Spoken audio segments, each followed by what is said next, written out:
Hello everyone, welcome to హర్నీస్ kitchen. ఇవాళ హర్నీస్ కిచెన్లో street style మిర్చి బజ్జీని ఎలా చేయాలో చూద్దాం. వర్షాకాలం వచ్చేసింది కదా, చల్లటి వాతావరణంలో వేడివేడి బజ్జీలు ఎవరికి తినాలనిపించదు చెప్పండి. అందులోనూ స్ట్రీట్ స్టైల్ మిర్చి బజ్జీ అంటే అందరికీ నోరూరిపోతుంది. సింపుల్గా ఇంట్లోనే పర్ఫెక్ట్ మిర్చి బజ్జీని ఎలా చేయాలో చూసేయండి. ముందుగా మిర్చి బజ్జీలని నీట్గా వాష్ చేసి ఘాట్లు పెట్టి దాంట్లో ఉన్న సీడ్స్ అన్నీ తీసేయాలి. సీడ్స్ అన్నీ తీసాక మిర్చిలో కొద్దిగా సాల్ట్ని అప్లై చేసుకోవాలి. ఇలా సాల్ట్ పెట్టడం వల్ల మిర్చి లోపల కూడా చక్కగా వేగుతుంది.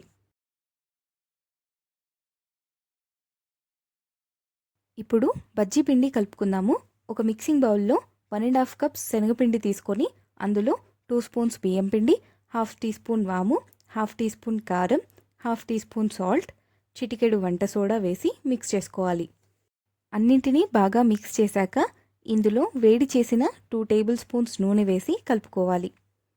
వేడి నూనె బియ్యం పిండి వేయడం వల్ల మిర్చి బజ్జీలు క్రిస్పీగా వస్తాయి. ఈ 2 ఇంగ్రీడియంట్స్ మిస్ చేయకుండా చేయండి. ఇప్పుడు పిండిని కొద్ది కొద్దిగా నీళ్లు యాడ్ చేస్తూ కలుపుకోవాలి.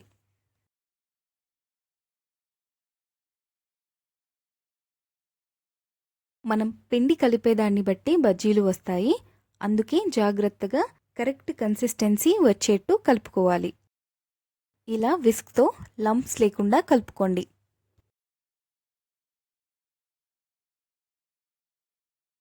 చూడండి, పిండి కన్సిస్టెన్సీ ఇలా ఉండాలి. ఇప్పుడు బజ్జీలు వేసుకుందాము. నూనె బాగా వేడయ్యాకనే బజ్జీలు వేయాలి. ఒక్కొక్కటిగా బజ్జీలని వేశాక మంటని మీడియం ఫ్లేమ్లో పెట్టుకోవాలి. హై ఫ్లేమ్లో బజ్జీలని ఫ్రై చేస్తే లోపల మిర్చి వేగదు. అందుకే మీడియం ఫ్లేమ్లో పెట్టి మంచి కలర్ వచ్చే వరకు తిప్పుతూ ఫ్రై చేసుకోవాలి.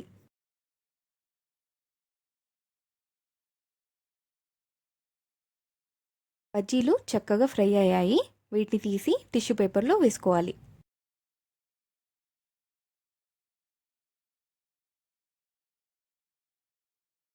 బండి మీద మనకి బజ్జీల పైన ఓ పొడి చల్లిస్తారు కదా, అది చేసి స్టఫ్డ్ మిర్చి కూడా చేసుకుందాం. ఆ పొడి కోసం కారం, ఉప్పు, ధనియాల పొడి వేసి మిక్స్ చేసుకోవాలి. స్టఫ్డ్ మిర్చి కోసం మిర్చికి మధ్యలో ఒక స్లిట్ పెట్టి అందులో ఆనియన్ ముక్కలు, కొత్తిమీర, వేయించిన పల్లీలు వేసి స్టఫ్ చేసుకోవాలి. ఇలా స్టఫ్ చేసి ఒక ప్లేట్లో పెట్టి ముందు చేసిన పొడిని చల్లి వేడివేడిగా చల్లటి వాతావరణంలో టీతో సర్వ్ చేయండి. చూసారు కదండి, పర్ఫెక్ట్ స్ట్రీట్ స్టైల్ మిర్చి బజ్జీలు ఎలా చేయాలో. సేమ్ ఇదే ప్రాసెస్తో చేయండి. ఖచ్చితంగా పర్ఫెక్ట్ స్ట్రీట్ స్టైల్ బజ్జీలు వచ్చి తీరుతాయి. మీకు ఈ వీడియో నచ్చితే లైక్ చేయండి, షేర్ చేయండి, నా ఛానల్ని సబ్స్క్రైబ్ చేసుకోండి. మరో మంచి రెసిపీతో మీ ముందుంటాను. Bye bye.